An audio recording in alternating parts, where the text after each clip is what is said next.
அதாவது மலம் கழிப்பதும் ஒரு உழைப்பு தான். நீங்கள் சமைக்கிறதுக்கு சோம்பேறித்தனப்படுற நீங்கள் சாப்பிட்ட தட்டை கழுவுற சோம்பேறித்தனப்படுற அது உங்கள் உடம்பு தானே சோம்பேறித்தனப்படுது. அப்போ அப்படிப்பட்ட உடம்பு நீங்கள் உட்கொண்ட உணவை மட்டும் எப்படி செரிமானம் செய்வதற்காக உழைக்கும்? அதனால் உங்கள் உடம்பு உள்ளுறுப்பு செரிமானம் செய்ய உழைக்க வேண்டுமென்றால் உங்கள் உணவை நீங்கள் சமைக்க வேண்டும். இன்னும் சொல்லப்போனால் நாம் தான் அதை உற்பத்தியே பண்ணணும். நாம் உண்ணுகிற உணவை நாம் தான் உற்பத்தியே பண்ணணும். இந்த உலகத்தில் இருக்கிற அத்தனை பேரும் விவசாயம் பார்க்கணும். விவசாயம் பார்த்து அவரவர் உணவை அவரவரே உற்பத்தி செய்யணும். தற்சார்பு வாழ்க்கை முறை. பிறர் உற்பத்தி செய்யக்கூடாது. அது சோம்பேறித்தனம். அதனால தான் செரிமானம் பண்ண மாட்டேங்குது.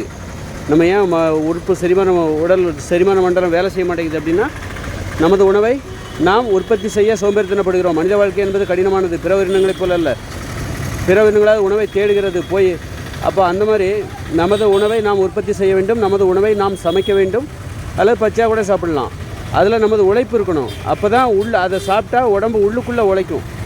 உள்ளுக்குள்ளே செரிமான மண்டலம் உழைக்கும். அப்போ தான் நம்ம வெளியில் சோம்பேறித்தனப்படுறோம். அந்த உணவை தேடுவதற்கும் உற்பத்தி செய்வதற்கும் சோம்பேறித்தனப்படும் போது அதை செரிமானம் செய்வதற்காக மட்டும் நமது உள்ளுடல் உறுப்பு ஏன் உழைக்க வேண்டும்? நான் மட்டும் ஏன் உழைக்க வேண்டும் என்று செரிமான மண்டலம் உன்னிடம் கேள்வி கேட்கிறது. உங்களிடம், நம்மிடம், நம்ம அனைவரிடமும்.